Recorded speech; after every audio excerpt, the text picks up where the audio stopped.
Thank you for joining us for this episode of Stories Inside the Man Cave Podcast. And if you were not aware, this series, Austin as It Used to Be, all started early last year or in 2022. And it was an idea in which Daniel Young, the GM of Dirty Martin's Place, and we were thinking about what could we highlight about this great city of ours, Austin, Texas. You see, Daniel grew up in Austin, and I was born and raised here in Austin, Texas, left for a couple of decades. Austin was once truly weird. It was a phenomenal place and an oasis to many. So many stories are deeply rooted to this great city, and it has changed a lot. Changed so much, especially in the past decade, because so many people have moved here, and it has become not only a major city, one of the top 10 to 15 cities in the country. It's international now. In episode 383 of Stories Inside the Man Cave Podcast, you're about to watch an interview with a guy who is deeply rooted to Austin himself. He's not a native, but he might as well be. Dennis Farris, who spent over 3 decades in law enforcement, and he has great relationships in this city and has seen it all. But he has ties to Round Rock, which is just as much as part of Austin as any other community. Episode 383, Austin as It Used to Be. Let's rock.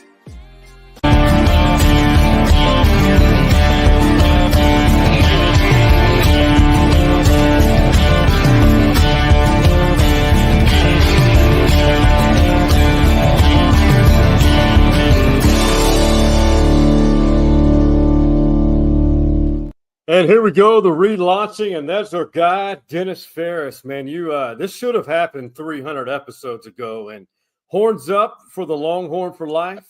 That's right. We've got a lot of stories to unbundle, including his ties to UT football and to our sponsor, Dirty Martin's. First off, Dennis, why do you think it took so long for this episode to happen? Because you are like a wealth of stories about Austin. You know, Sean, I don't know. It's just one of those things where I guess the stars just didn't align right up until just recently you and I got together and started talking about it and said, hey, man, we need to do one of these things. And, let's talk about old Austin, right? Let's talk about Austin. I moved here in 1977 to give anybody an idea. I was 15 years old at the time, which will also tell you how old I am now. A lot skinnier, a lot younger, a lot better looking. No gray hair, no beard. Couldn't even grow facial hair probably back then. When I moved here in 77, there were 300,000 people in Austin. The interstate was two lanes in each direction with a grassy median all the way through it. The tallest building I can remember is the tower on campus. There might have been one building at maybe 7th and Congress that was tall, but none of the stuff that was that you see downtown now. None of that. And 6th Street was a holy mess of hookers. And I mean, it was, and not that it's much different now than it was then, but it was just not, it was really a seedy part of town at the time. So, and we can hit on that a little bit too. We talk about why Walking Beat and why we have officers on 6th Street and why that was created. We get into the law enforcement part of this, but it's fun. It's fun to kind of talk about old Austin. It's fun to tell war stories. It sometimes keeps you young. So, nothing's off the table. No, I love that. And I will say our conversations, whether it's on Twitter, and I definitely want to bring your name up. A great follow at Farris_actual. Great follow. And if you're new to Austin, follow him because his sphere of people, including myself, you'll learn a lot about this city and where it once was and where it's going. Be sure to like us on all of our social media platforms. You name it, we're on there. Follow us, and you can subscribe. I use the word subscribe lightly. It's free. YouTube. It's free. It's free. Nothing's free. It's like a free. Somewhere there's going to be a fee, Dennis. Nothing's free. No, nothing's free in this world anymore. In fact, I got to show this. I went by to see the guys at Dirty's There's the koozie. Daniel, the 98 years. You've been in there. That's a small portion on the right of their, I say plural, walls of fame. A lot of people, anyone would recognize UT athletes, cops, presidents, senators, movie stars. We got to get Dennis Farris on that wall somehow. Well, we'll see. Maybe next time you and I'll go over there. I'll bring a nice picture, a nice action shot we can put up there. I got a few of them. You can see my "I love me" wall behind me here. So I love it. Maybe I'll take an extra picture of this one with me and George W. and stick it over there. That's a good one. That's a great one, actually. We need to make that happen. The one thing that I had to ask, do you remember, what's your favorite item on the Dirties menu? Oh man, don't get me started. I actually like the milkshakes over there. Yes. They're excellent. They're excellent old school milkshakes in the glass milkshake cup, thing that you expect a milkshake, not a cup, right? Not a Dixie cup or whatever. It's in a cup that's designed for milkshakes. In fact, I had one when we were there back in April.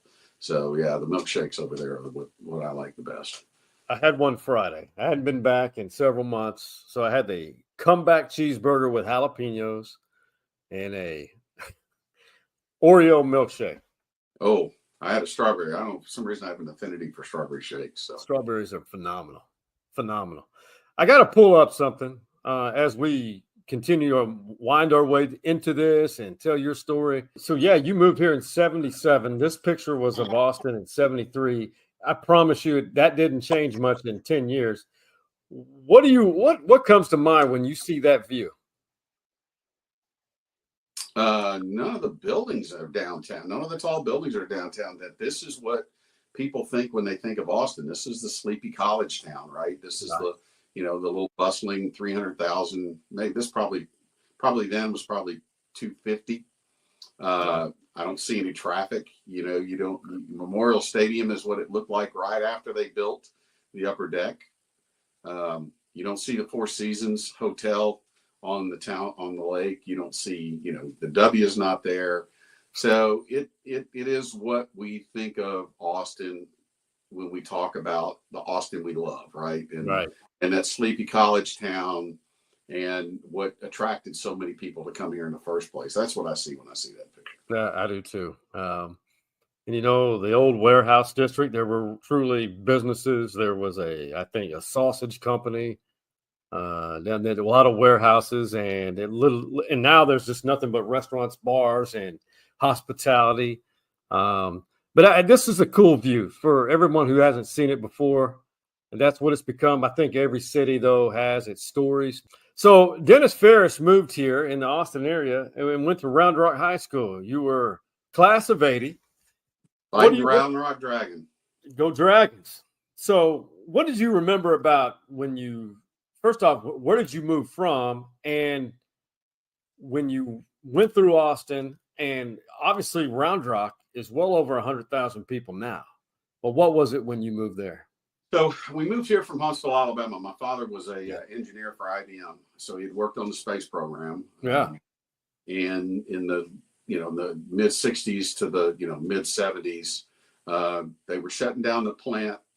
Pretty much transferring most everybody out of Huntsville. And we had several places we could go. Boca, Florida was one. Charlotte, North Carolina. Boulder, Colorado came up. We weren't going to anywhere up in New York where IBM is situated. My mother didn't want to go anywhere where it was cold. She's from. My mother was a born-bred New Yorker. My father was a backwoods guy from Alabama. So you can imagine the two of them together.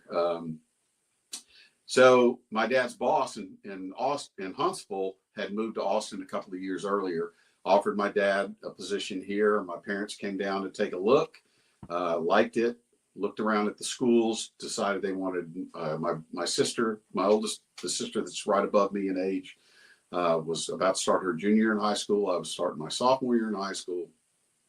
So my parents wanted us to go to a good school, and Round Rock ISD it was small at the time. The city of Round Rock only had about 6,000 people in it when we moved there in 77. We moved into a new subdivision called Round Rock West. All the houses there were just being built. It was half a mile from the high school. I could walk to school if I needed to back then. So, we moved here. I fell in love with Round Rock. It's kind of interesting. You go to school from the time you're in kindergarten to the 9th grade with the same people, and then all of a sudden you get thrown into a new school as a sophomore, as a 15-year-old. And these people and the people at Round Rock High at the time had all gone to school with each other, the same thing. These are, so you're an outsider, right? Coming in, got involved in the athletic program at Round Rock High. I was a student athletic trainer at Round Rock High.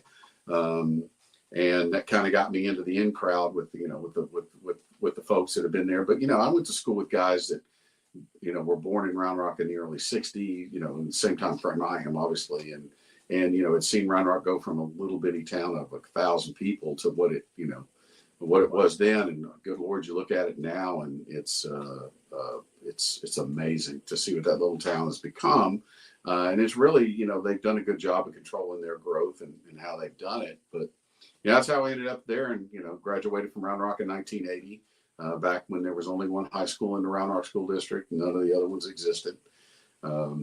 So I went to school with people that lived in Balcones, out there near the Balcones Country Club and stuff, and went to school with the son of the Mr. Gaddy's franchisee in Austin, George Cash. His father ran all the Mr. Gaddy's, so went to school with George, and it was kind of cool. When you go to Mr. Gaddy's, you could kind of, the food was sometimes didn't cost us anything. So, did they have the number 459-2222 back then? I think it had just started, not too long after that.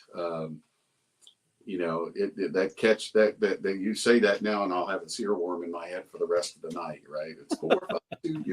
You'll have that earworm, but I think it started not too long after that. So, and their family still owns the franchise, the Mr. Gaddy's franchises, and George is running them now. George played basketball at Round Rock High back when Round Rock and Westlake were the two big powerhouses in basketball back then, and baseball. There's some contentious games there between the two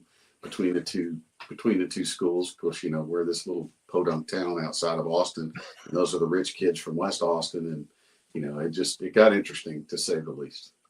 Well, as you know, and as we both know, life moves fast, and this is kind of a collage I put together of your life. And we're going to dive into each, how each picture relates to your stage of life. We're just going to I know this is not overly creative, but the Farris collage. I love this one. You went ahead to UT and student manager there. Right. Now, help me out with who you're with in the middle on the top. That is Bob Crippen, astronaut Bob Crippen. Oh, they call him Mr. Shuttle. He was the one. He and John Young were the first two to take the shuttle into space. Bob Crippen was a UT grad, and that's actually in the old equipment room at Texas. And that's got to be, I don't know if it's the same year as the picture on the right. That may be 83. So the picture on the right is actually taken inside the Astrodome. Oh, wow. Okay. In 1983.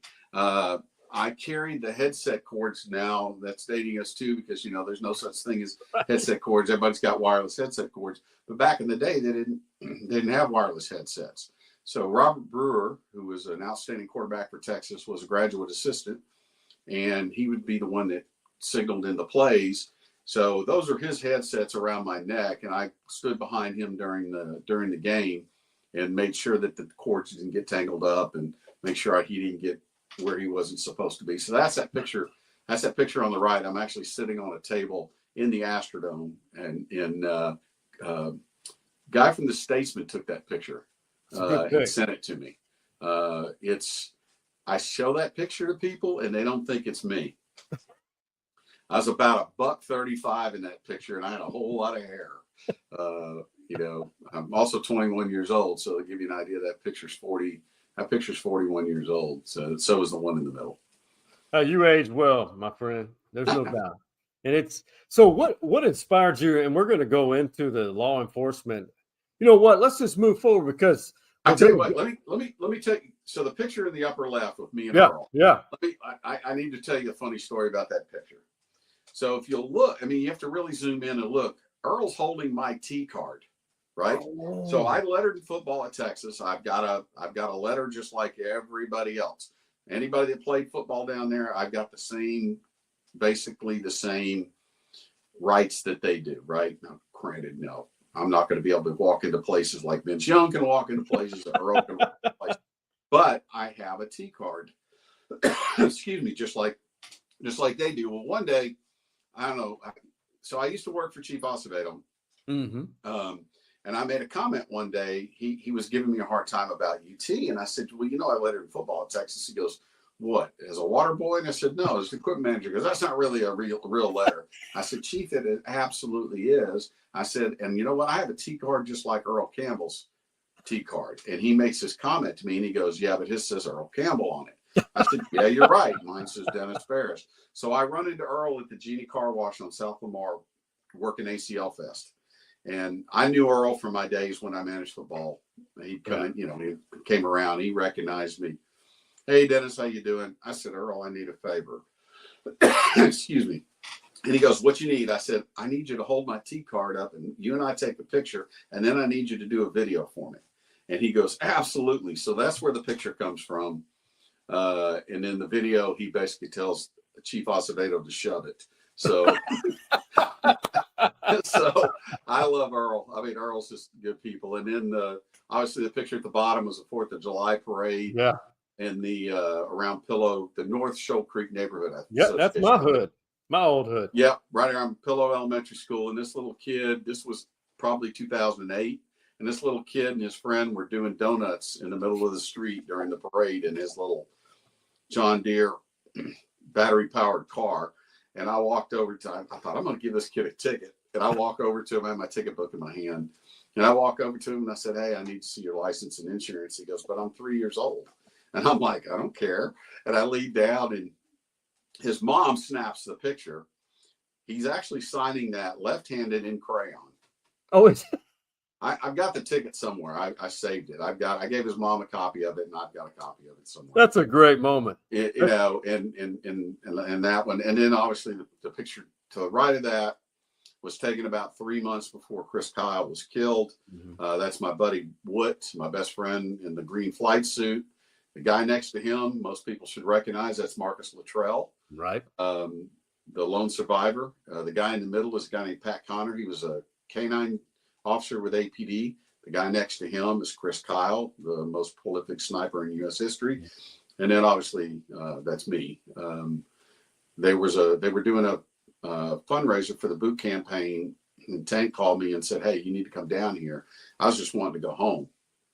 It was late in the afternoon. It was a Thursday, I think, and I was tired. It was my last day of work, and I was just ready. He said, "You just need to come down here." Right. I came down here, walked in, and as soon as I walked in, and I'm the only one in uniform besides, well, Tank's in his flight suit, but I'm in my PD uniform there, and Chris Kyle was talking to somebody, and he stopped and made a beeline straight for me and goes, "You and I need to sit down and start talking."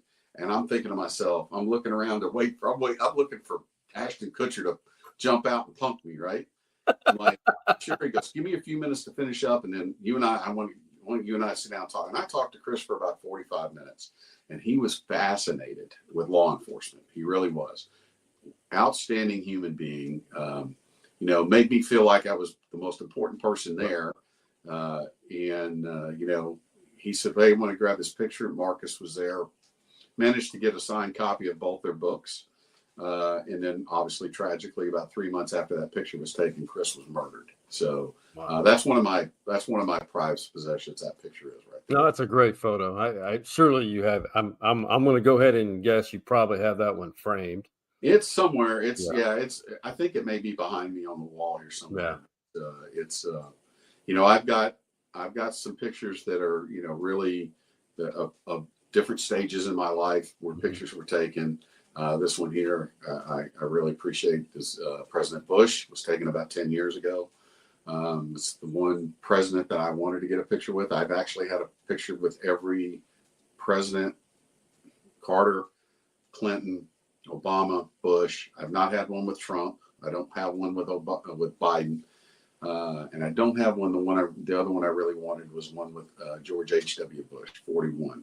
Yeah.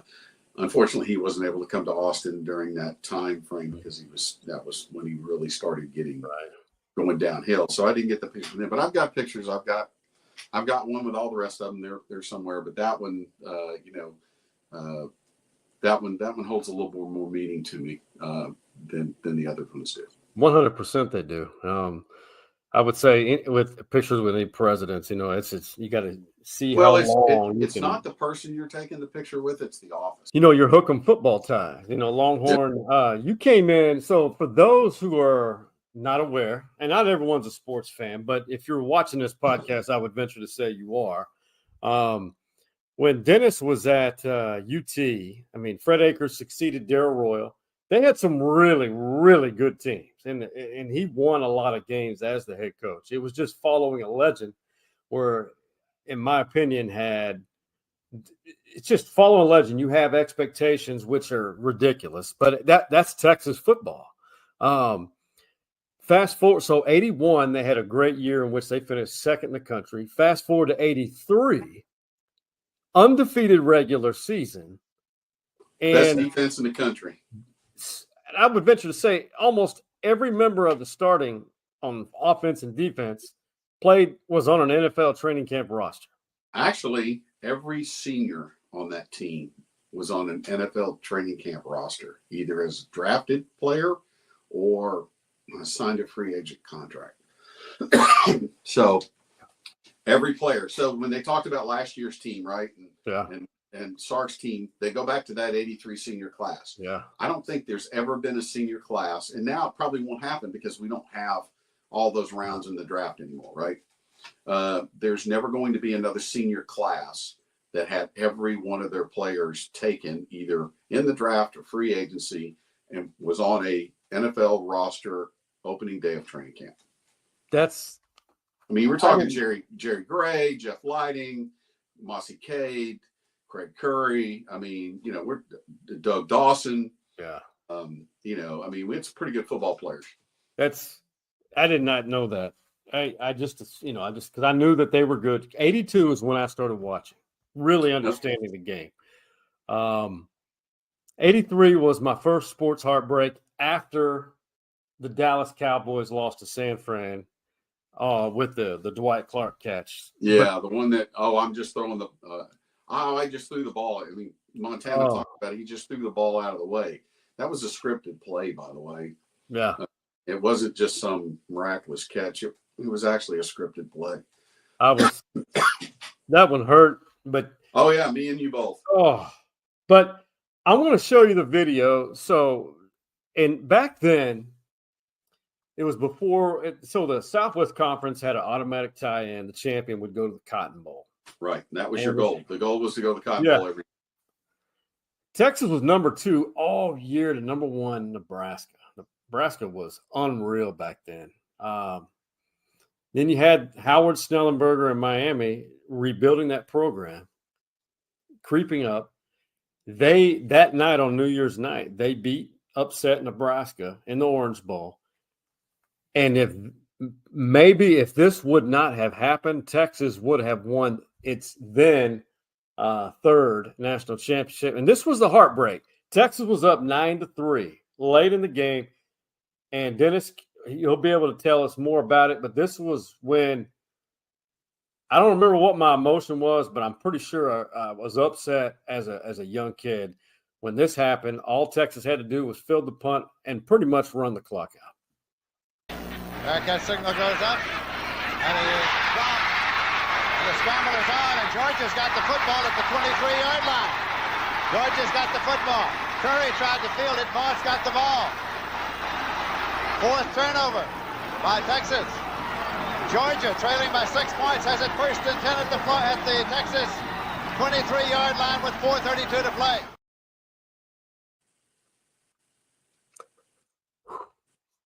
Yeah, only 4 turnovers. Actually, I think that last section there, when you see the guy walking around with the orange sweatshirt on, I think that's me.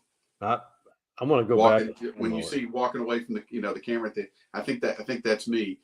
I think that's the first time I ever dropped an F-bomb in my life. When that happened, I knew, man, I'm getting a national championship ring, man. I thought Miami would beat Nebraska. Yeah. And we basically held Georgia to our yearly total on yards gained. The defense had been averaging about 212 yards a game, giving up 212 yards a game. We had some low-scoring games. We beat U of H either 9-3 or 6-3. I don't remember. Unfortunately for us, we probably should have scored more, but Johnny Walker fumbled the ball a couple of times going into the end zone. And that was that game in the Astrodome where that picture's taken. Mm-hmm. So we win that. We actually have to come from behind and beat the Aggies in College Station. We're down 21-7, I think. And Fred Akers pulls Rob Morshell out of the game and throws Rick McIver into the game. And McIver has the best game of his career and is just dropping bombs. And we come back and beat the Aggies, kicked our season. That was the game that won the Southwest Conference Championship for us. Our big rival really back then, our biggest competition back then was SMU. Yeah. Days of the Pony Express. So, we win that game. We realized we're going to the Cotton Bowl. We've been to the Cotton Bowl in 81, the 82 Cotton Bowl, because SMU they won the conference, but they couldn't participate because they were on probation for the first time they got caught cheating. So we went and played Alabama and beat Bear Bryant. It's the last time Bear Bryant got beat in a bowl game. That was the game that Robert Brewer ran that quarterback draw, and he had come on the sidelines and told Coach Akers and Coach Tolman that the Alabama linebacker was dropping back. Every time he dropped back to pass, the Alabama linebacker was dropping back into coverage. And at one of these times, he would be able to run the ball and run it and score it if we can get down on that end of the field. And we got down on that end of the field, and sure enough, Robert dropped back. The linebacker dropped back into pass coverage, and off Robert went. And that's what won the game for us. That's crazy. So everyone talks about, the loudest I've heard DKR was probably 1990 against Houston after Texas was, because let's face it, 83 on, Texas was in a down period. Yeah. Tremendous down period. 84 to 89. Well, yeah. I tell you, I think that 83 loss to Georgia, the 84 Cotton Bowl, the 83 season, the 84, I think was a I think that broke Coach Akers' spirit a little bit. Yeah. I will tell you, it's kind of like Alabama beating Texas in the Rose Bowl for the 09. I think that broke Mac Brown, right? There's Coach Akers. I love Coach Akers. A lot of people have their opinions about Coach Akers on the field. I couldn't give two hoots in a hell for him when he was on the field because he was so focused. He is the early version of Nick Saban, to be honest with you. Focused he was. Wow. Yeah. Now I think about it, how focused he was, very much so the early version of Nick Saban. Very smart guy, very, very smart football coach. Off the field, Coach Akers was the nicest guy in the world, treated me like I was family. His family treated me like I was family. His wife, his kids, and later on in life, when he got sick, we had a big reunion out at his house, and he came up to me and he saw me, and I was one of the few people that he recognized. And Diane, his wife, told me, because Dennis, he hasn't recognized a lot of people lately, and he recognizes you. And that meant a lot. That meant a lot then, and it still does mean a lot to me today. It's funny when I talk about him being on the field and being so serious. He didn't know. So you have a whole bunch of managers, right? You have usually three in each class. Back then, there's a lot more of them now. But when you get to be a senior, there's only two senior managers. It was myself and a guy named Brian Laswell. And I didn't know this until probably 15 years ago, maybe, if that long. Akers didn't know anybody else's name but mine. And really? When he saw a manager, he would just say Dennis, right? And he kept saying that to Brian, because Brian carried his headset cords, right? And he kept saying that to Brian. He'd go, Dennis. And Brian would go, I'm not Dennis, coach. I'm Brian. Okay. And then a little while later, he'd go, Dennis. And Brian would tell him. And like I said, I never knew this. He does it like 3 or 4 times. And Brian's getting frustrated. And I get it. And he looks at his coach. I'm not Dennis. I'm Brian. And Coach Akers goes, okay, not Dennis. And that's what he called him from then on. He called him not Dennis from then on. Never That's called Brian hilarious. by his first name. Always called him not Dennis. Not Dennis, come here. So, in your opinion, you were there close up. You're very tight. I've heard so many stories, but it's life and football programs and coaching are very similar. They're cycles. Everything's cyclical. What happened? I know it hurt Coach Akers' spirit. But what is it that? And I know the Southwest Conference was on its way down because there was what was going on is going on now, but you can do it. Right. But what was going on? Why did the Texas program suffer so dearly for so long from that point on? I don't know. Well, I do know. I think losing that game to Georgia, which, by the way, Craig Curry gets blamed for that loss. It wasn't Craig's fault. We had a place kicker who missed a couple of field goals that would have won it, by the name of Jeff Ord. We had an offensive game plan that wasn't executed. Very few people know this. But Rob Morshell was slated to start that game from the beginning. And after we held Georgia on the first series, Coach Akers made the decision to put Rick McIver into the game when Rob was the one that was going to start. And that completely 2 different types of quarterbacks. And it really threw the offense for a loop. I've never heard so much cussing in my life that I heard from Ron Tolman. Matter of fact, Robert Brewer had to take the headsets off because it was so loud in his ears, and I could hear Ron Tolman screaming. But there were a lot of things that contributed to us losing that game, and ultimately Craig gets blamed for that with the punt. Excuse me, but it's not the punt no more than Blake Gideon dropping that interception in the Texas Tech game, right? Colt McCoy runs out of bounds going down the field to score when he should have stayed in bounds or kept the clock running. We got a couple of defensive backs that are really good football players. Let Crabtree get loose and score a touchdown, but they only remember, Blake dropping the interception that would have kept that touchdown from happening. It's a team. A team wins together, a team loses together. It's not about one person. And unfortunately, both of them get blamed for everything. Games that would have given them a national championship, probably given them a national championship, but it wasn't their fault. That's when you look back at this, and I know it was 84, 85, 86. So after that, Coach Akers had 3 more years, and he experienced, I think, the program's first losing season since 1957. And I think it was that's the 86 season. 86, correct.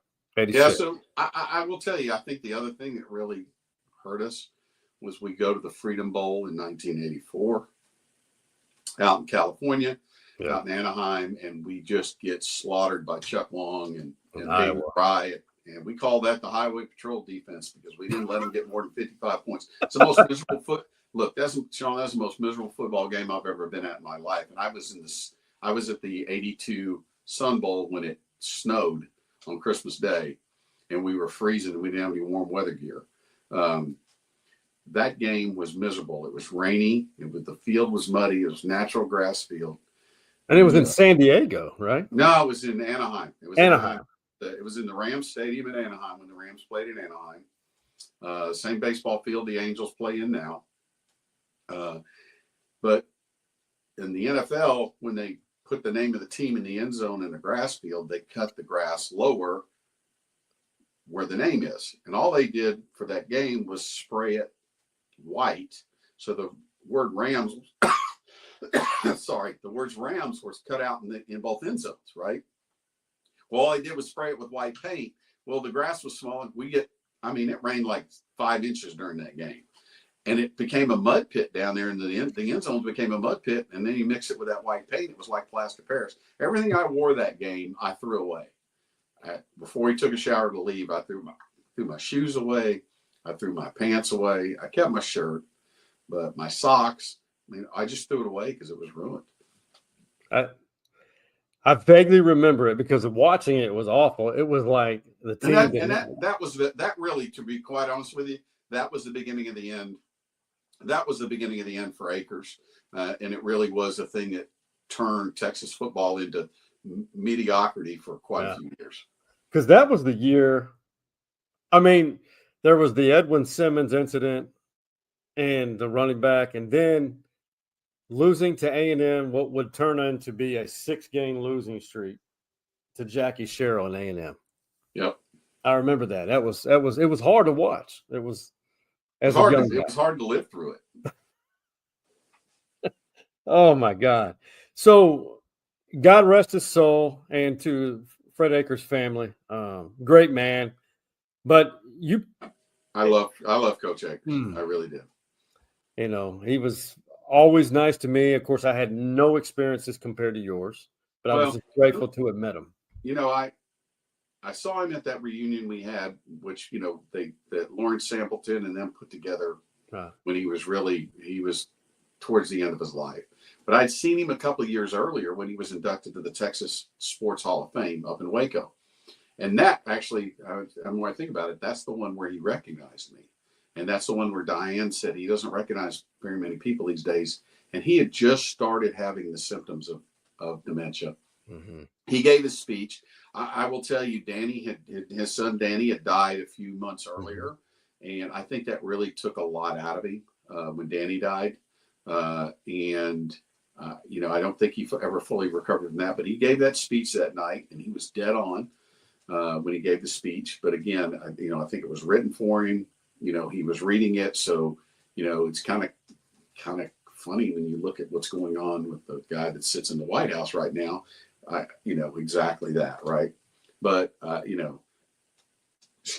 came up, gave me a big hug and said, Dennis, it was really nice to see you. And seems you fared well in life. And I said, yes, sir, I have. And I'm very lucky. But some of those comes from the lessons I learned, at Texas when I was managing football and you were the coach. So I owe Fred Akers some too. No, that's beautiful. And this is a perfect segue because I honestly think anything we experience, and especially in athletics, I really do think it sets you up for success. And what it did for you, it helped you in 3 decades of law enforcement. When you look back at that experience with UT football and managing personalities, managing what you did, because I got to give it to you guys. And I don't think enough people mention this. The equipment managers, athletic, everybody, what you guys do on a game day, and especially for road games, that's a science. That takes a lot of logistics. Oh yeah. And that's, actually that's where I learned the art of logistics. Right. When we would travel, they would let me pack the truck. I would be the guy up in the truck packing the truck because I could pack the truck just right. Right. I made sure everything got in there. It really is a science, and those guys today are actually paid employees at the university. Back then we didn't get paid. We made, when I was a freshman, I got a $25 a month check from the university. No scholarship, no books, nothing like that. Might have sold a few Oklahoma tickets in the day for $100 a piece, by the way, which was, you think about it, it's a lot of money in 1980, in the 80s, $100 we'd get for might have sold. The statute of limitations is over.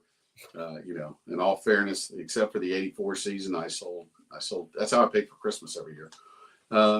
Smart. So, but yeah, just trying. And then, but I went to every game for the entire time I managed football at Texas. I went to every game. The games that we wouldn't necessarily take all the managers, we figured out a way ourselves to get there, and we would all cram into one or two hotel rooms and get up that morning. I will tell you, the night before the OU game in Dallas, which was the first one I'd gone to, we were out drinking till about 2:00 in the morning. We closed down the Sphere at the Hyatt in Dallas, the big ball. I think we had between 14 of us, we had like a $2,000 alcohol tab, food and alcohol tab. We signed it off. The university paid for it, by the way. We signed it off to the room, and the university took care of it. I was still drunk when we kicked off that morning. We had to get to the stadium because it was 11 o'clock kickoff, so we got to the stadium at 5 o'clock in the morning. Well, we stumbled in the hotel room at 2:30. I had barely enough time to shut my eyes for a couple hours, get up, take a shower, and go to the football thing. So I was still all of us were drunk, and probably by game time, I was just still a little bit intoxicated, but really hungover. And I was running tees, and I actually had to run out on the field after kickoffs to grab the tee and run it back. You sweat it out.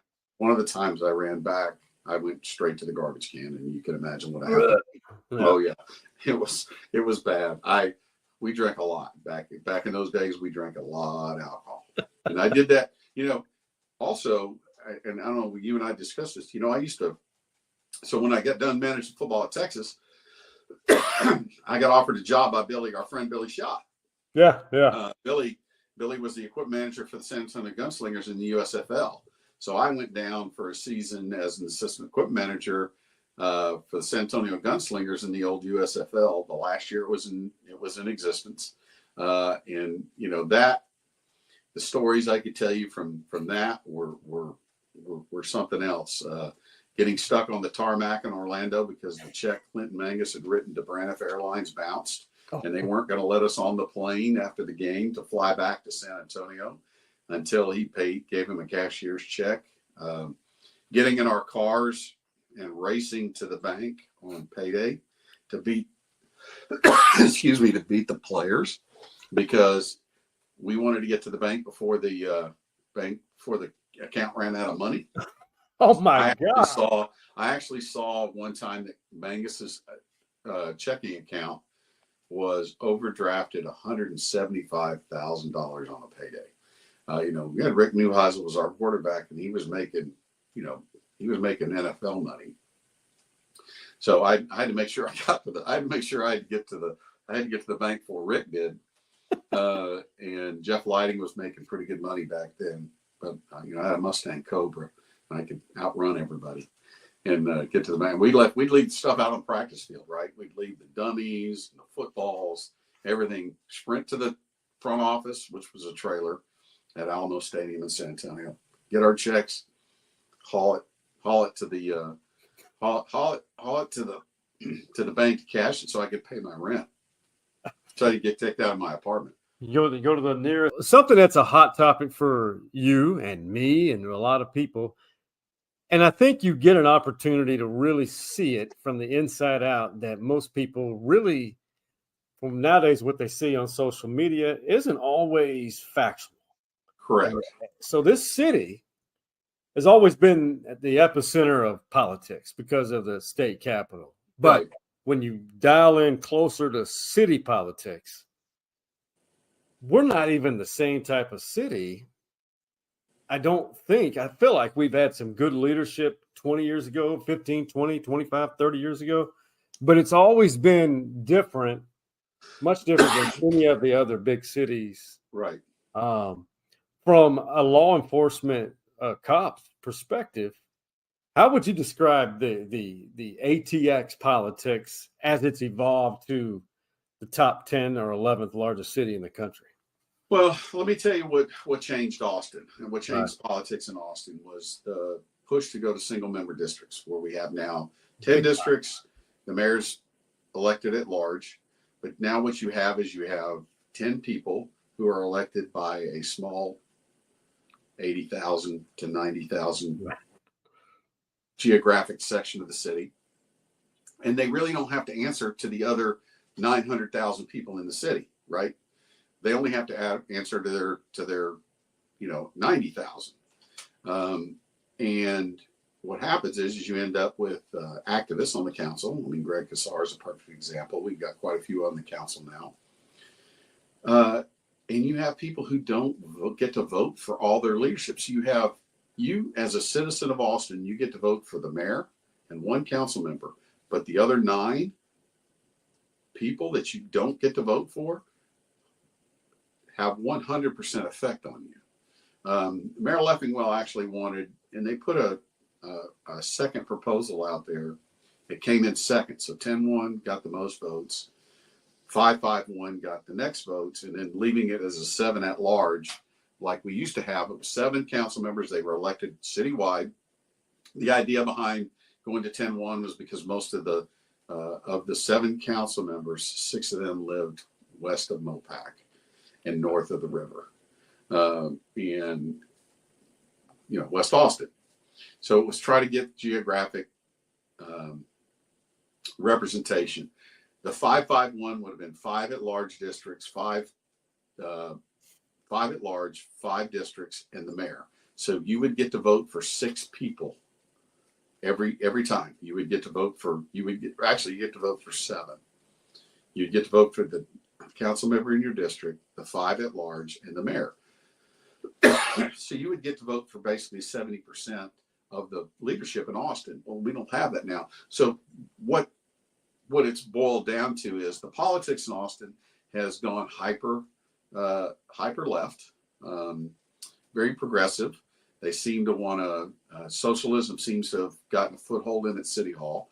The activists who hate the cops have gotten a hold of City Hall, got a foothold in City Hall in the 8 years that Steve Adler was the mayor, which by the way, he will go down as the worst mayor in the history of the city. Hands down. Hands down.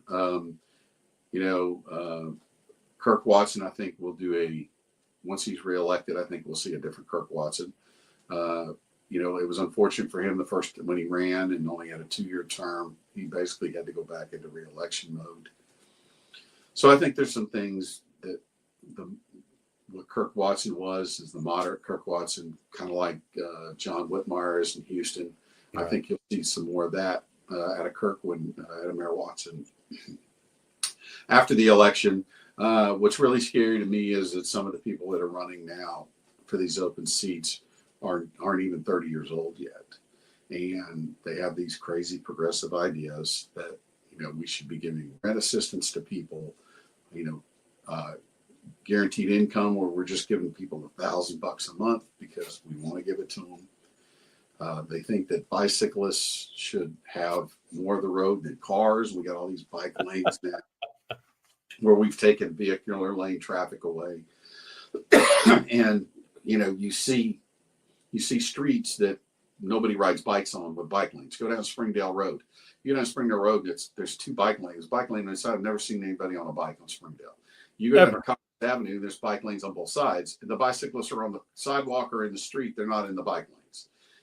If we're going to do this and we're going to have these bike lanes, maybe we should, if bicyclists don't ride in the bike lanes, maybe we should be giving them tickets. I don't know. But the politics in Austin has gone really hyper left, very progressive. And with the legislature being as conservative as it is, even some of what we would now call normal Democrats, right? Guys like Adam Lowy, my buddy, and I think Adam too, right? Our buddy Adam Lowy I would consider Adam a normal Democrat. He's a center-left Democrat, which is where most normal Democrats are and should be. We've got some of those in the state house, and then you've got the center-right, very center-right Republicans, and you got the far-left Democrats, you've got the far-left Republicans. Remember this: if you got the far left, far right and far left, and they meet and they agree on something at the bottom of the horseshoe. So here's the horseshoe, right? Yeah. So the middle is the center left and center right folks are in the middle or the open area of the horseshoe. Far left, far right. When they meet down at the bottom of the horseshoe and they agree on something, run like hell. But I think what we're going to see in this next legislative session, obviously the state legislature is going to go a little more to the right. We're going to see some more Austin bashing. Every time the city of Austin does something stupid, the state legislature, when they meet every 2 years, goes back and rewrites a law to fix it. There's always been Austin bashing. Look, even back when the Democrats were in control of the state house and the Senate and the governor's office in the 80s, there was Austin bashing. We had the killer bees that left to keep from getting some legislation passed. They were all Democrats. People don't realize, people don't remember, because the Republicans have been in charge of Texas for so long. They don't remember the days when the Democrats were in charge of the House, but they did Austin bashing too, because Austin is goofy town. I mean, they can't get out of their own way. And sometimes the state's got to be the ones that got to be the adult in the room, right? And come in and be the adult that fixes the problems.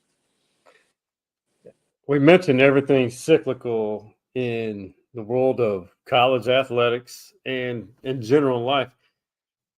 Well, will this cycle out, politically speaking, in Austin? Will there be a turn for where moderation or moderate?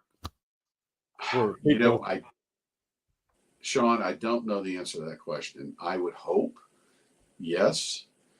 Part of me hopes that's what happens. If it does, it'll be 8 years from now, I think. Austin hasn't hit rock bottom as far as I think the normal everyday citizens who just go about doing their, daily lives. Crime doesn't really affect them other than property crime, and they just assume that goes along with the territory. I made a comment to somebody on the news the other day that for some reason now we've come to accept that 75 or 80 people murdered in this city is just part of us being a big city now and growing up, where we used to have 22 to 25. Yeah, significant. We shouldn't accept that. We should not accept that as the norm. We shouldn't accept a police department that's 500 officers understaffed as the norm. We shouldn't accept people protesting in the anti-Semitic stuff that's coming out, and it's come out on these college campuses. We shouldn't accept that. We're supposed to be better than that. And I'm hoping that we get kind of a revival in the city, and we get some people more center on the council. Look, you look back at those councils, in the last council that was in under the 7-member council, you had Kathy Tovo, Cheryl Cole, Mike Martinez, Bill Spellman, Chris Riley, Laura Morrison, and Lade Leffingwell. I would take those 7 folks back in a heartbeat, because they held the cops' feet to the fire like they should have, but they understood that their number one priority in this city was public safety. And folks, I don't care what anybody else says. A city's number one priority is public safety, and that's fire and police and EMS to an extent. And I don't want to throw my EMS friends to get mad at me, but you can outsource paramedics, right? You can't really outsource firefighting, and you really can't outsource policing, but you can have private ambulance companies. We used to have private ambulance companies in Austin back in the late 70s and early 80s. Austin EMS was around, but we also had private ambulance companies that ran wrecks, and most of those private ambulance companies were owned by the funeral homes, which is really ironic. Oh my God. So it was, but though that is the priority. It's not whether or not you can deliver power. Look, a private company can run the power. I live out in Williamson County. I have PEC. You don't have to have a city-owned utility. The city doesn't have to own its airport. It doesn't have to run its airport. It doesn't even have to run its own water supply. But it's got to run its own police force. It's got to run its own fire department. And to an extent has to run its own medics, its paramedics. Yeah. That's their number one priority. And that's why when people look at the budget of the general fund, public safety takes a good portion of it. And look, there's no other part of public safety other than those 3 components, right? Mental health services is not part of public safety. That's part of health and human services. Right. But when you have these people, when they start talking about public safety and how we need to revamp public safety in Austin, they're trying to throw everything and their brother into the public safety basket. And they just simply admit public safety is fire, police, and EMS. Plain and simple. That is mind blowing to me. So everyone will know, he and I have had conversations, the same conversations he has had with some of the people he's mentioned. There's a growing concern, and I know this is Austin as it used to be. Is there's no such thing as perfection, and I love what you said. And it's too. We've had these conversations that people are saying, "Well, we're a big city." That's part of it. No, I am so fatigued, mentally fatigued from hearing that. That's an excuse. It's so easy to play that card. And yeah, exactly. Because look, why can't we be better? 2019, we had 25 homicides in this city. Yeah. Now, of course, the pandemic hit. We were still a city of 950,000 people back then. Still a big city. Still the 11th largest, and at the time was the 11th largest city, either 11th or 12th largest city in America. We were always at the top of all these lists, right? Best place to move into. People ask me what changed. I said the city council and how far left the city council went. When you have these far left policies, they don't work. And their first mission was to destroy the Austin Police Department, and did a pretty damn good job of it. 4 years ago, when they cut the 150 positions, there were 150 vacant positions in the Austin Police Department, and the council did away with them. APD had 1,809 cops at the time, 4 years ago. They shut the academy off. We warned them if they turned down. The academy could have been, whatever issues they have with the academy could have been done in progress, right? Fix it as it's going. We told them if you shut that pipeline off, if you shut the drain, and you shut the faucet off, it's going to take years for the police department to recover, because you've got to now go back and revamp and start hiring people. And meanwhile, while we were 18 months with no police academy, we had 300 cops retire out the door. Either retire or resign, go to other departments or whatever, with nothing to refill the bucket. So we went from 2020 having 1,809 cops to right now about 1,525. That's if they had everybody healthy and everybody could put a uniform on and go out and work. When you take into people on leave for whatever, extended injury leave, administrative leave, because we still have guys that can't be cops because they've been under indictment by this DA. Right. You have officers, when they're involved in a shooting, they immediately get put on administrative duty. And when you have multiple officers shoot, they all get put on administrative duty. If we had to roll out right now and put every cop in the city eligible to get a new uniform in uniform, it would probably be a little less than 1,400. Wow.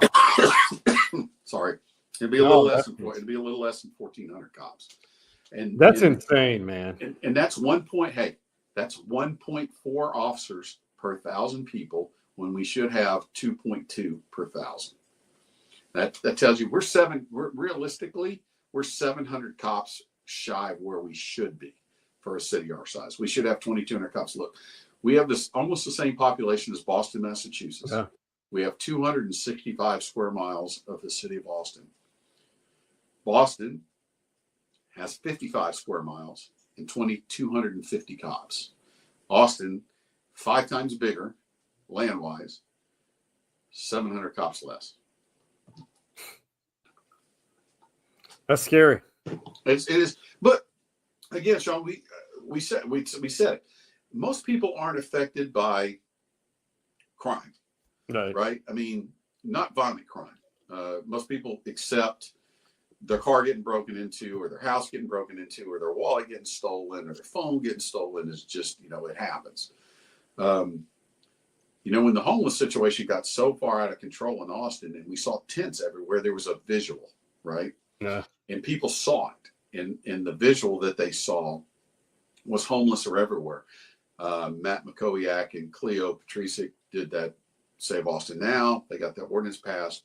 People voted for it because they got tired of seeing the trash, the garbage, the homeless people walking around naked, using the bathroom on the sidewalks, tents everywhere. I mean, it looked like a third world country.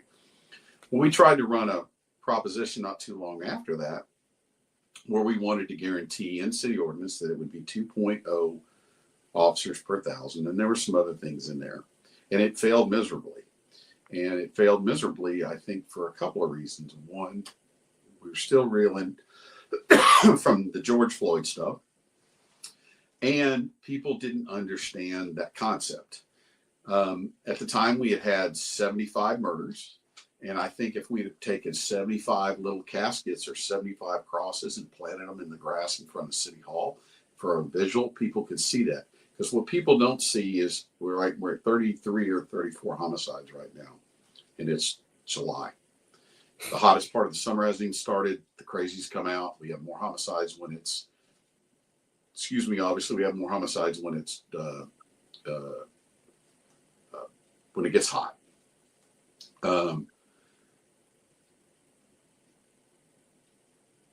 We don't think about those 33 people enough. We don't put names to statistics. It's a one-day story or maybe a two-day story, and then it's forgotten. Look, the mass shooting that happened up in Round Rock on Juneteenth. I mean, they're little blurbs now. They're just not. And it used to be, the Statesman was pretty good at the end of the year. They used to run a story, and it would highlight every person that was murdered in Austin. And they don't do that anymore. It may be that we've just become desensitized to it. I think that's it. I don't know. But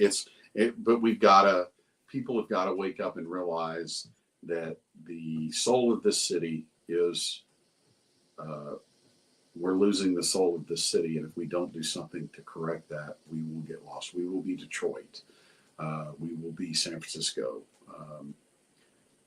We will be, and businesses will pull out of here and go. They already are. They already have. Some of them are. They're not in downtown. We've got a lot of buildings downtown. Businesses are pulling out of downtown because folks, downtown is not a safe place, especially at night. It's just not a safe place. Yeah, I'm glad you said that. And it's not a scare tactic. It's no, not at all. I'm not yelling fire in a crowded movie theater, folks. I say that because and I'm going to pass this little knowledge, and then we'll take you back to maybe your younger years of policing with a humorous picture. You're not instilling fear, and I'm not trying to instill fear of what I'm about to say. I've had to go into defensive posture mode because of individuals in our downtown area. And I think we can understand and visualize because of who is on the streets, but it's not all. It's just people need to be more aware and what they're voting for. Right. And open your eyes. You can be a good humanitarian, but be aware of the political scene here in Austin. Right. Look, we can give people a hand up and get them out of poverty, get them working and doing for themselves instead of a handout. Right. It should be a hand up, not a handout. I love that. I should be able to think like you, but clearly I did not go that route, and I wish I would have. Well, I don't know. Sometimes I think maybe I should donate my brain when I die. I don't, trust me, people look at me sometimes and go, "Where do you come up with this stuff?" I said, "I don't know." Oh, that's brilliant. I've got this analytical brain. My father.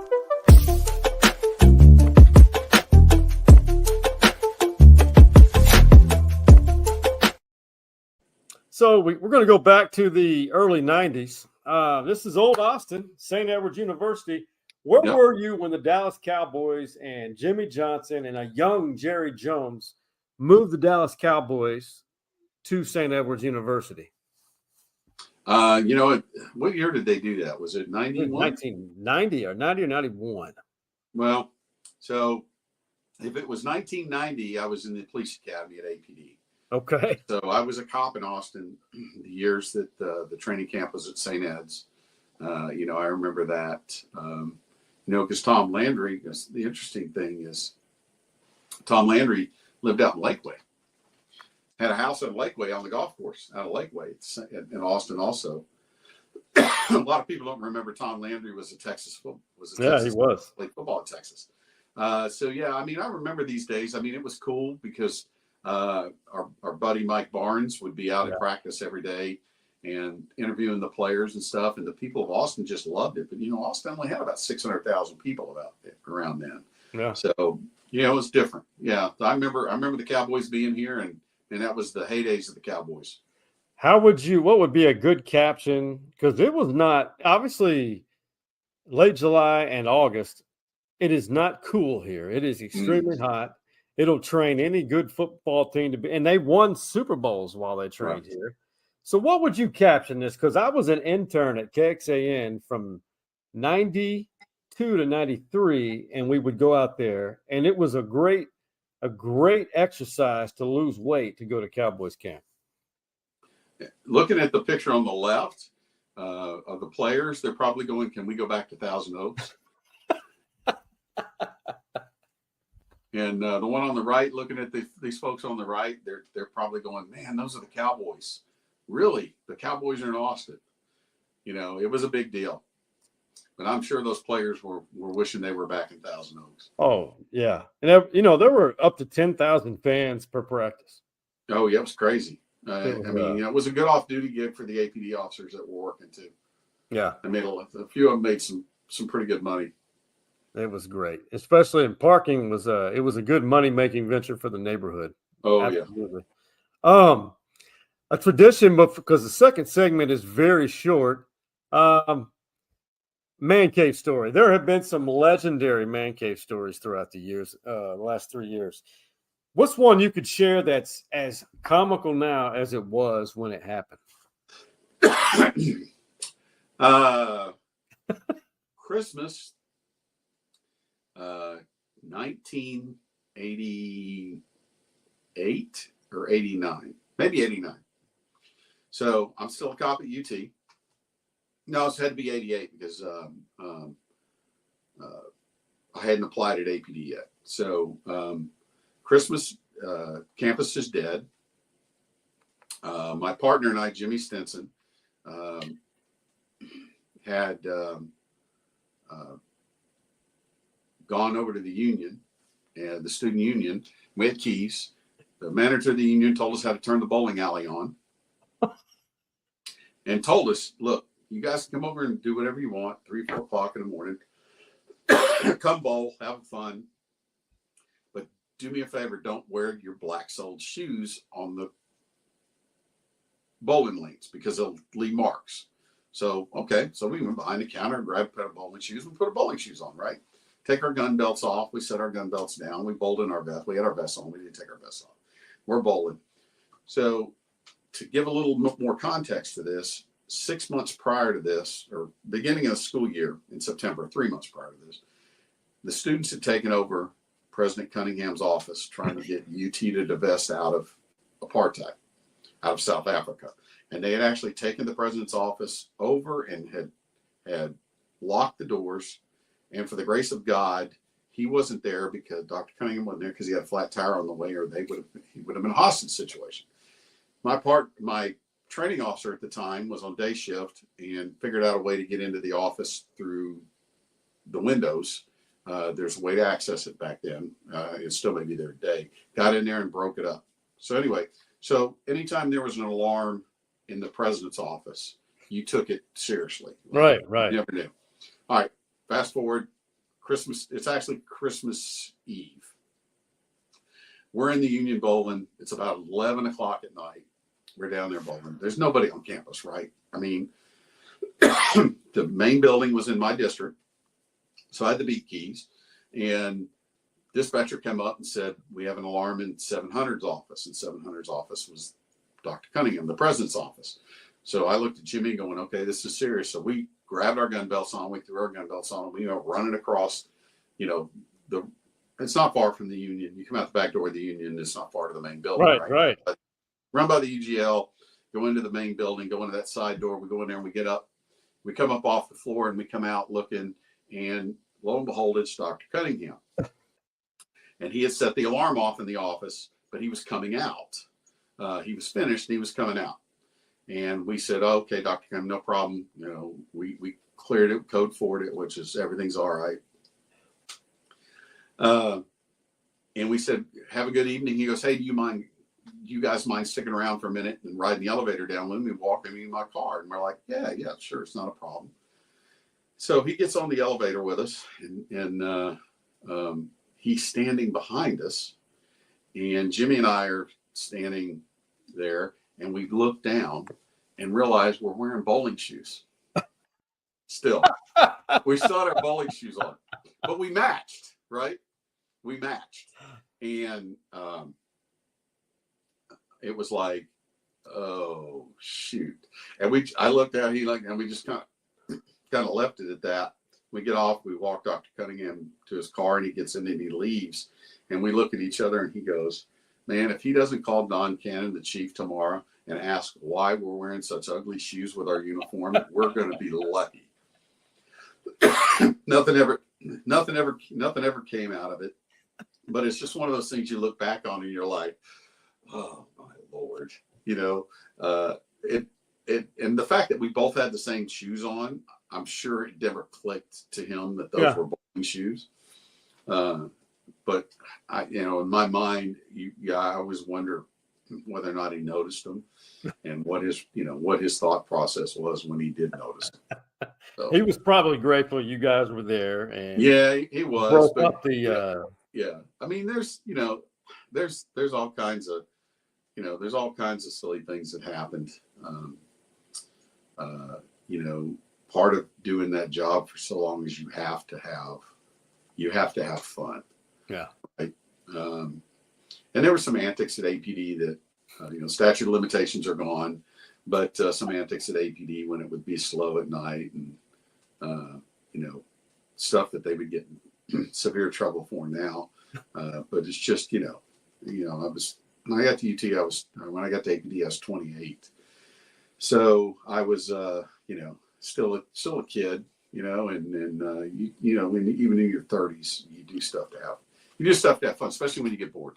Oh yeah. So, 100%. driving a police car 151 miles an hour south on the interstate to try to, just while an FTO is distracting his rookie running radar, and you bust past him and the radar goes off and it flashes 151 and he doesn't see the car because his FTO distracted him.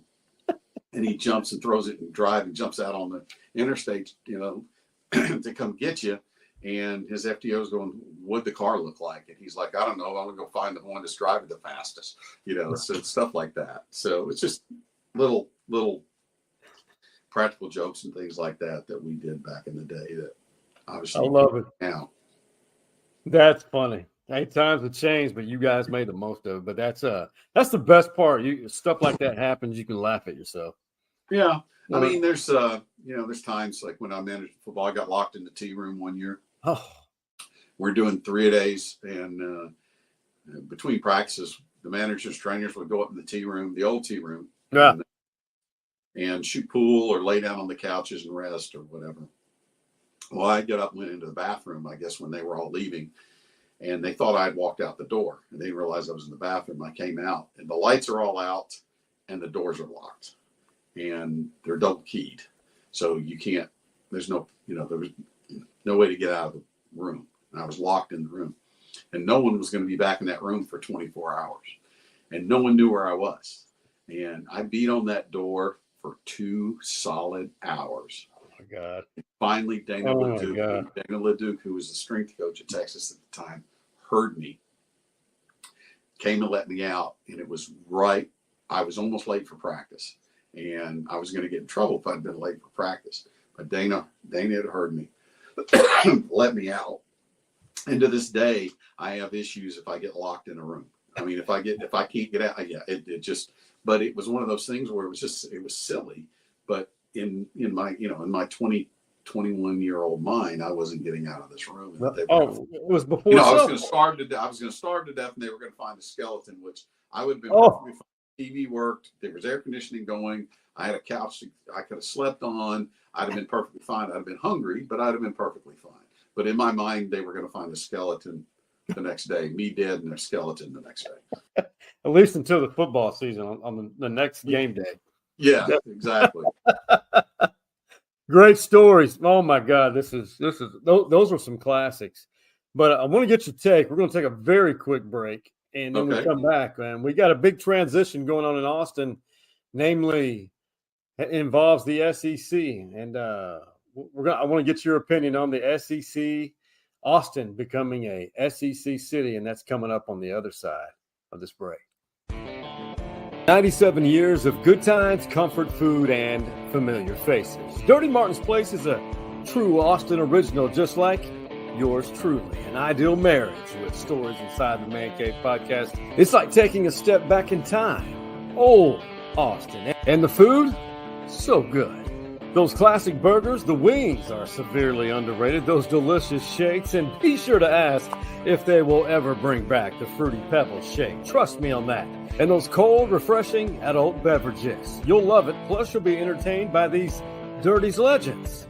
Tell Daniel and the Dirty's crew you love stories inside the Man Cave podcast and you want to keep Austin dirty. And be sure to sign the petition to say no to Project Connect. Dirty Martin's, where they've got the burger flipping tricks since 1926.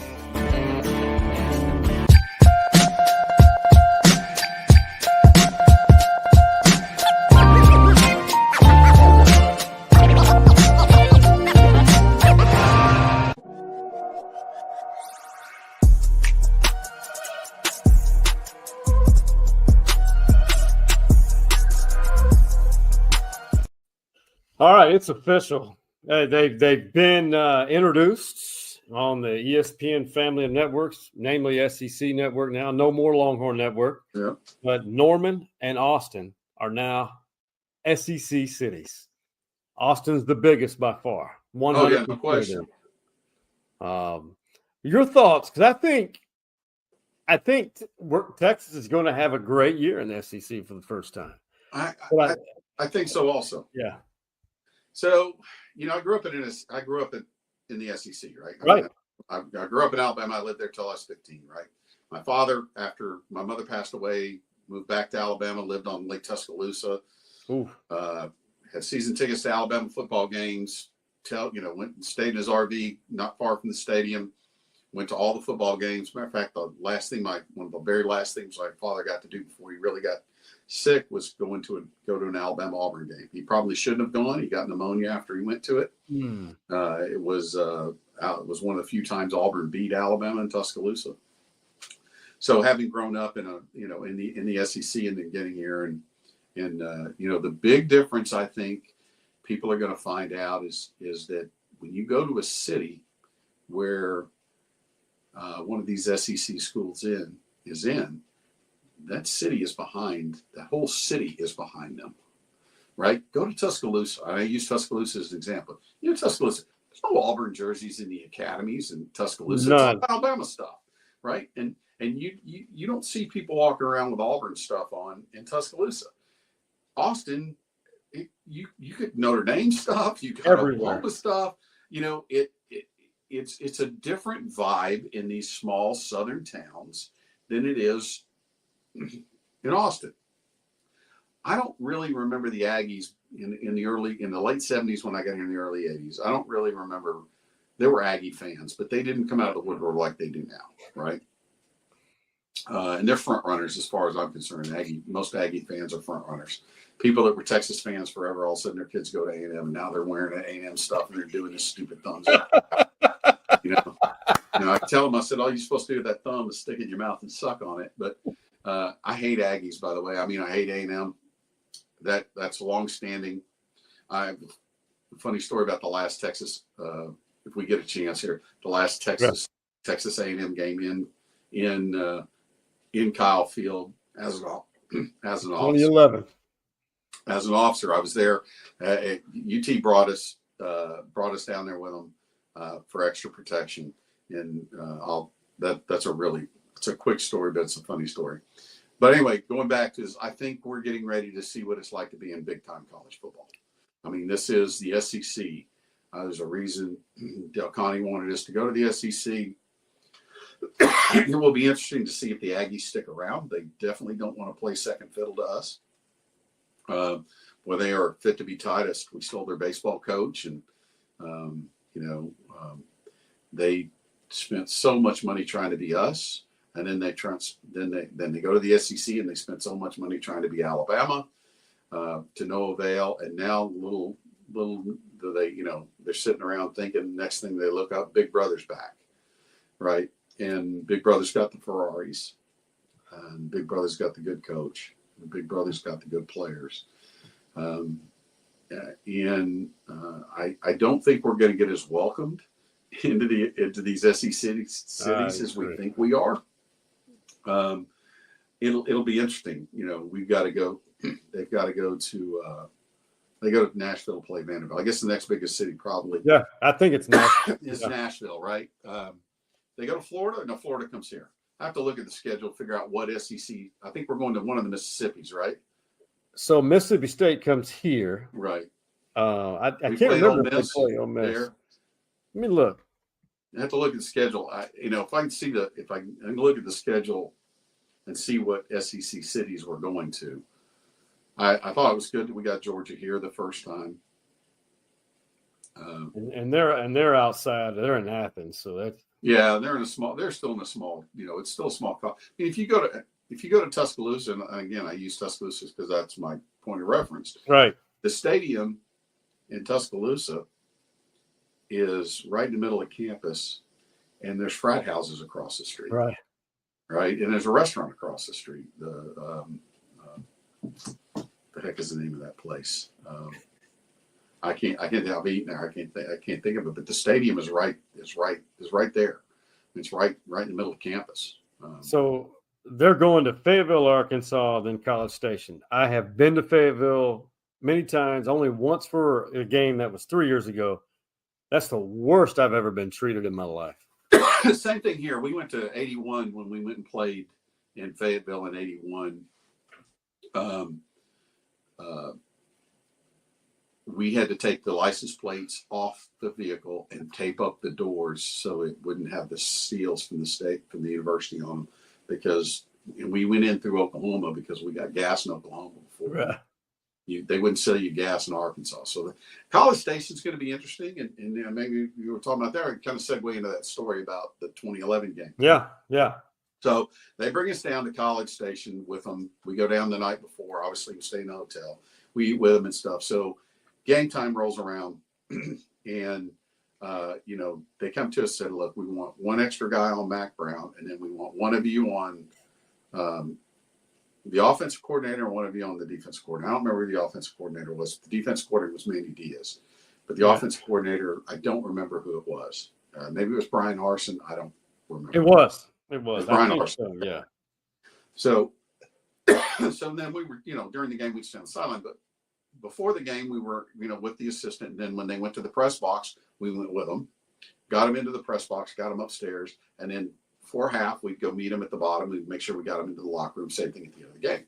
So during the game we were just there on sidelines, extra security.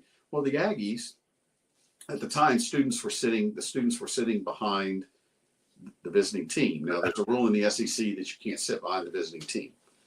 Students can't sit behind the visiting team. That's how my tickets ended up. My season tickets at Texas ended up being in the North Bowl to being on the 10-yard line on the east side, which I'm happy on the front row. And nobody in front of me. I got an unobstructed view of the field. Thank you, SEC, by the way.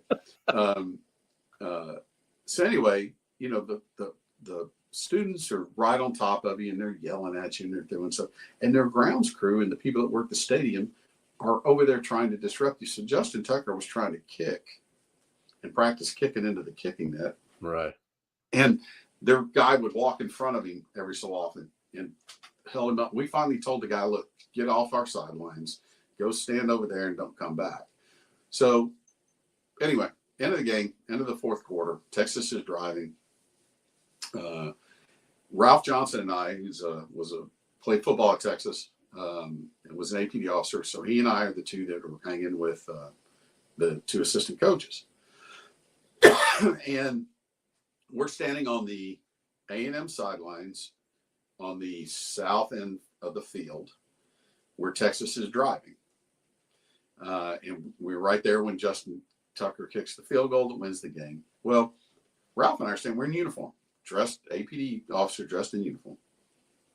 Ralph and I are standing there, and this old man that was a field guy at college at Kyle Field starts talking trash to Ralph. And I'm telling Ralph, just ignore him, Ralph. And he just keeps talking trash to Ralph. And Ralph talks trash back to him. And, back and forth. And Ralph finally said and says, sir, you know what? Leave me alone. He goes, what are you going to do? And he goes, what do you mean? He goes, you don't have any jurisdiction here. You can't do anything to me. And I walked over to that guy. And again, statute of limitations are gone. I said, sir, I have as much jurisdiction in College Station as I have in Austin, and I'll kick your ass as bad here as I'll kick your ass. He looked at me and he goes, what'd you just say to me? I said, let me make sure you're very clear. We will kick your ass as bad here as we would if you were doing the same thing in Austin. It doesn't matter whether we're in College Station. He looked at us and he goes, you can't say that to me. I said, well, maybe I can't. Maybe I can. My sergeant's across the field. You want to go talk to him, go file a complaint, whatever. We just had enough of him, right? So game's over. We run. We catch the coaches coming out of the press box elevator. We run them onto the field. Of course, we're all the team celebrations going on in the south end zone. We're standing there, and one of the Texas defensive coaches, and I'm not going to say his name because I don't want anybody getting any hate mail or anything, but he's standing there and he goes, I want a piece of the turf. I'm like, what? He goes, I want a piece of the grass from College Station. He says, last time we're going to play here. I looked around and I said, okay. So I had my knife stuck in my vest right here. I pulled out my knife and I popped it open. I said, hey, coach, your shoe's untied. And he reaches down, he takes my knife and he cuts out his shoe size hunk of the grass from from Kyle Field, south end zone of Kyle Field. Grabs it up and he kind of puts it in his shirt and kind of holds it and runs into the locker room, and we found a HEB bag, and we put it in an HEB bag and threw some water. He kept it in his office. He kept that hunk of turf in his office. He would cut it with scissors, let it grow in the sun and watered and everything as long as he was still at Texas. Now, he's not at Texas anymore, and this defensive coach played football at Texas. I'm still not going to out him. Oscar Giles. Oh, okay. It was Oscar, yeah. He kept that grass, and he and I used to get a kick out of that. I love it. When I'd see him, we'd get a kick. We'd get a kick. He had Dennis. I said, "Hey, coach, how's the grass doing?" He goes, "It's still growing." So he had this hunk of Kyle Field in there with him, and again, statute of limitations have run out, and was it the smartest thing I've ever said to anybody? That when I said that to that guy.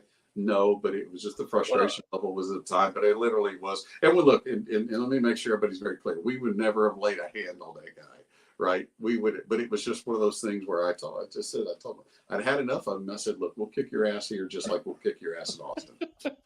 So we beat A&M like a drum for years, and then we had a few years in there. The 6, like you were talking about, the 6 years where Jackie Sherrill was there, where they beat us 6 years in a row. And then in the early 90s, they went back and forth. And even when Mac Brown first got there, they went back and forth. But, Texas holds I don't think there's any schools they don't hold an advantage over in victories, and which is really interesting because if you look back at the history of Texas football, since they won the national championship in 69, so we had 69 and 70 national championship games, and then didn't win another national championship until 2005. If you go back and look at those seasons from then, Royal had some really lean seasons in 74, 75, and 76, which is the reason he stepped aside. Akers had really good seasons, 77, with most of Royal's players. 78 was a so-so season. They went to the Sun Bowl and played. 79 was a little better, but that was I don't even know where they went and played in 79. 80, we played the Blue Bonnet Bowl. We were 7-5 in 1980. 81 was a good year. Great. 82 was a so-so year. 83 was a 12 was an 11-1 season. 84 we were 7-5 again. 85 I think they were 8-4. And then 86 they were 5 and 6. Yeah. 5 and 6, didn't make the bowl game. McWilliams takes over. David has a couple of decent years, and then his last couple of years were bad. Makovic comes in. He had a couple of decent years, then his years started waiting out. Texas hasn't been that strong from like 1984 to 2000. That 16-year period. Texas only had a couple of really good football seasons, right? And that's when people think, well, Texas is an elite program. Well, not if you look at those years. But even, Alabama went through the same thing, right? I mean, Bear Bryant retires, Ray Perkins takes over. He does things really well. Then you get DuBose comes in after Perkins. After DuBose leaves, you get Gene Stallings. Gene Stallings comes in and wins a national championship at Alabama. But they were trying to run Gene Stallings off from the day he got there, right? Yeah. Stallings leaves. My guy from TCU that went back to A&M, that left and went to A&M. What the heck's his name? The Dennis Francione. Oh, Coach Fran. Yeah. Dennis Fran goes from Southwest Texas to TCU to Alabama and leaves Alabama to go to A&M, which never made any sense to me. I think it was all about this.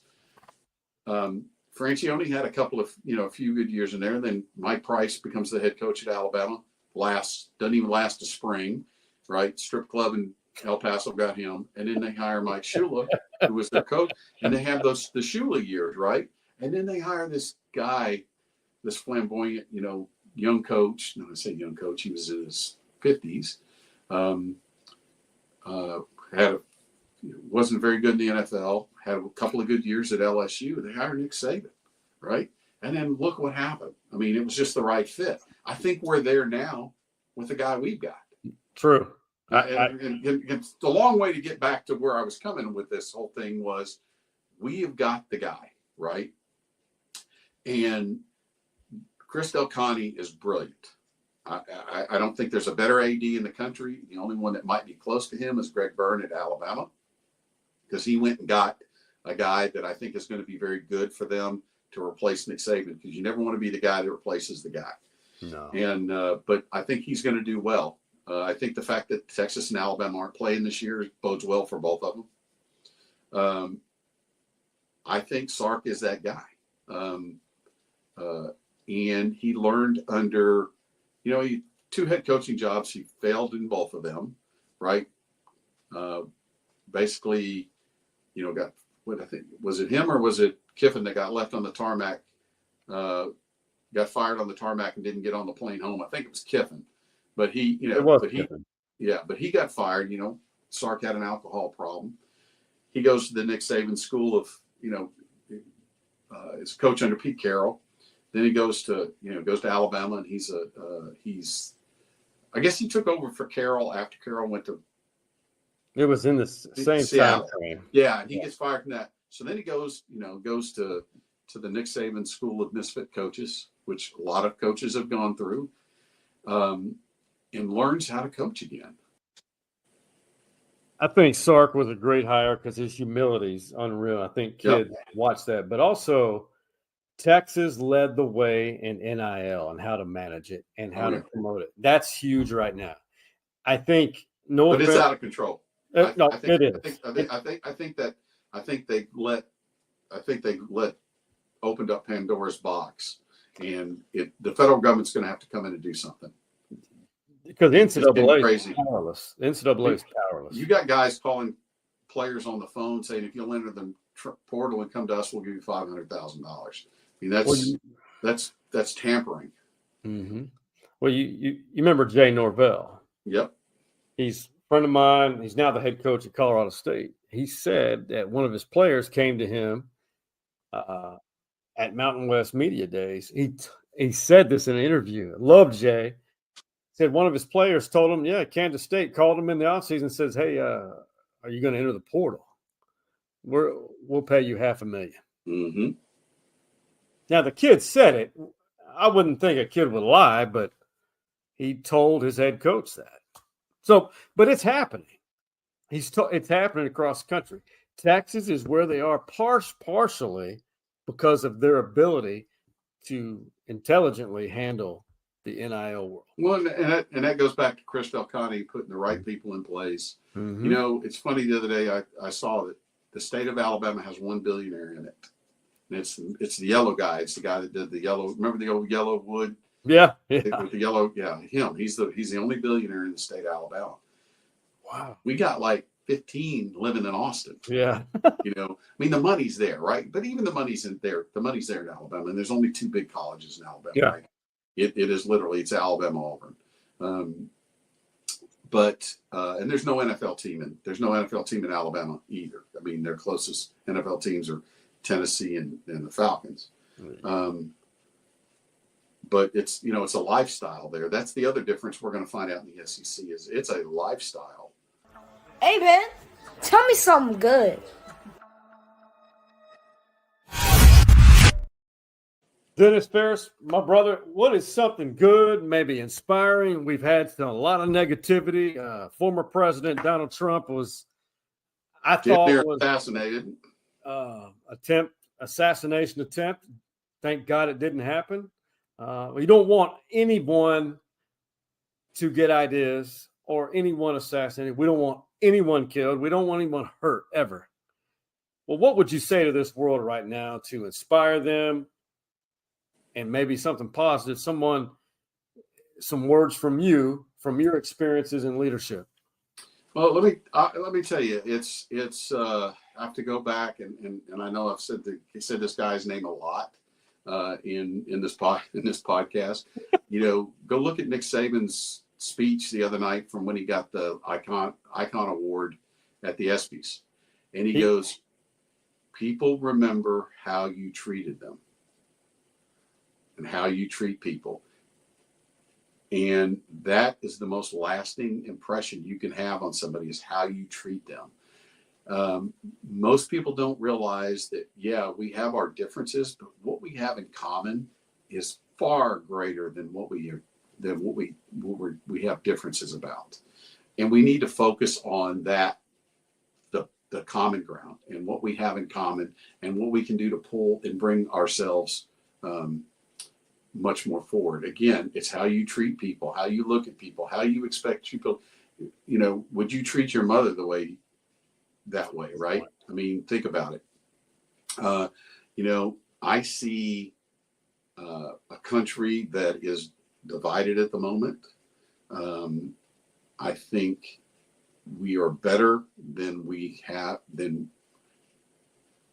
can be better than we are. We should always strive to be better and always strive for that excellence. But even with all the issues we have in this country, we're still the greatest country that's ever been in this world. We are very fortunate to be Americans. We're very fortunate to be Texans. It's interesting. I tell people all the time when I travel overseas, when people ask me where I'm from, I don't tell them I'm from the United States. I tell them I'm from Texas. Texans tell people they're from Texas. Everybody else says they're from the United States. So, I guess the word of wisdom that I would impart would be, look, don't live in your own bubble. Get outside your bubble, look around, and when you see somebody that needs something or needs help them, right? A little bit of kindness goes a long way. You would be surprised how a little act of kindness can change somebody's day, and and I think we should all strive for that. Mm-hmm. Yeah, I'm going to play off that, and this is it's not inspired by what happened this weekend, but it's the conversations that I've had with friends who have different political views than me. Even had this conversation with my girlfriend. You know what? I'm all about listening to find a solution, not listening to win. Dennis Farris, follow him on Twitter. If you don't know enough about Austin, you will once you follow him. In a good way, because he says what I want to say a lot. Well, I tell people now I'm in my 60s, so I can say what I want and get away with it. You've earned that right. I've earned the right. But I've also earned the right, having done the things I've done in my life and earned the right to be able to speak up. And I'll speak up for what's right. But excuse me just a second. I'll speak up for what's right. If I see something's wrong, I'm going to call it out, and I don't care who it is. I will tell you that if I see the cops do something wrong, I'll call it out in a heartbeat. But I'm going to call out the cops for good work too. If you're going to criticize, you got to praise at the same time. And if we get something wrong, I'm going to tell you we got it wrong. Something happened yesterday. Something didn't get done right yesterday, and we've got to figure out what that is. Maybe not focus on punishing who is at fault, but how it happened and how we keep it from happening again. We're going to do this again, and Austin, as it used to be, submit a DM on Twitter at Stories Man Cave if you have an idea or you like to connect with me for future episodes of an idea or an individual. Connect me. Also having Kevin Dunn, he'll be involved. He's an Austin original. You may remember him from his Longhorn Network days, yep. And then the Horn. And he's like me. He got out of the media, and he's in the world of finance, and I think he's doing pretty good. Yeah, I think we all find success after the media, but it's a hard industry to get out of because you love it. Yep. Unfortunately, it seems like some of the good people like you, Mike Barnes, Stacy, those folks have gotten out of the industry, and what's coming up now doesn't hold a candle to you guys.